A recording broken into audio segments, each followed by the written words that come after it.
Hey you guys, this is Enrico. I am back again. I'm a little tired, but it has not stopped me from being on your computer screens once again.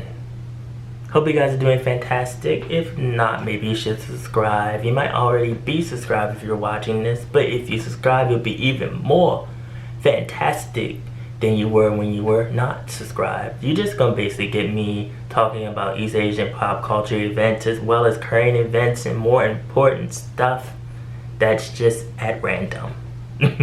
Let's talk about Lotte World, shall we? This is a big as hell building that is South Korea's pride and joy. I don't know, it might be North Korea's too. I don't know. It's so big, to be honest with you. North Korea might like it too because it's gonna be an easy target when they finally decide to shoot off those missiles and bombs. It's just a big building. It's so big. I don't know how many floors are on it. It debuted in 2016. They keep building like different balconies on it and stuff. How many balconies do you need? It's like 500 balconies on it already. There's a mall inside of it. There's a hotel, a movie theater. It looks really nice. People go in there and they shop and they feel validated about themselves because it's so nice and they can buy nice things, and it's just a very popular location for it to be in as well. I'm just taken off guard how big it is, to be honest with you. I'm like, you can go up on a certain floor and it's so high up on that floor that you randomly hear Whitney Houston start singing "I Always Love You." You look, you see Michael Jackson doing a two-step. You like, I'm in heaven. All of a sudden you see Jung Hyun listening to Whitney Houston singing "I'll Always Love You." I'm in the clouds. There's so many floors in this building that you probably would find Kim Jong-un hiding on one of the floors. So this building has become the topic of debate because many Korean people are coming to this realization that companies go to foreign sources for influences, and the Korean companies have like the basic blueprint, but then what they do is they actually have these foreign companies to come in and do the actual job, and then, you know, they'll go back and forth with what they want. This building has like all of the very advanced designs in it. It's won awards, and Korean people are like, we're so happy that it won awards. But meanwhile, in actuality, people from the US, people from Japan, people from the UK went and designed this for Lotte World, and they were like, oh, I love this. You find too that Samsung has all these companies in Vietnam instead of them being in Korea. So a lot of Korean people are saying that Korean as a society has become more about, we don't care who does it, just make it fast so that we can make all of this money.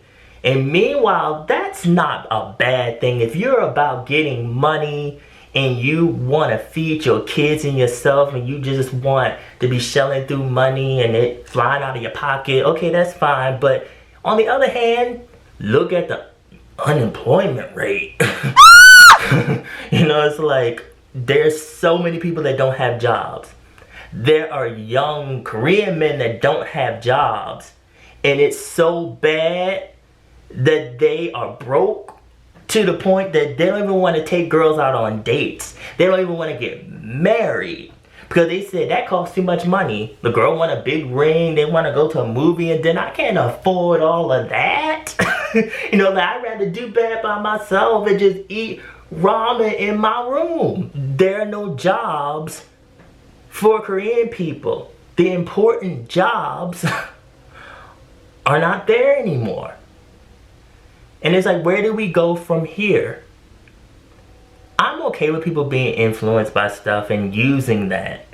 But when it gets to the point where there's no original ideas coming from said country, and everything is just, well, we don't care who does it, someone outside can do it, just get it done, or forget about all of the millions of able-bodied Korean workers in Korea, just as long as you get it done and we can make money, we don't care. This is a problem that many young Korean people are talking about, many middle-aged Korean people are talking about, because many people do not have jobs and it's very hard to find jobs.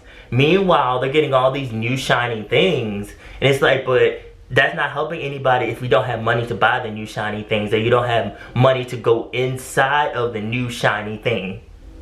I would never want to be that person that can't help my own. I'm all for helping anyone that needs it, but I definitely want to make sure that my own is getting jobs.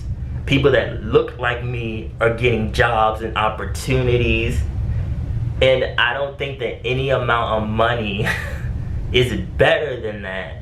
Anywhere in the world where there's a building that's like super high up like that, even though they say that it has like wind shutters and all that and nothing's gonna blow it down, you never know. Korean people haven't learned to see all those disaster movies. I mean, there's literally a movie called Tower where the tower that was like a commercial district mall fell down on the people. It was a good movie, but that stuff's scary. That stuff can really happen. You thinking that you made an invincible tower, and then the only thing it takes is that super mega earthquake to come and knock it down.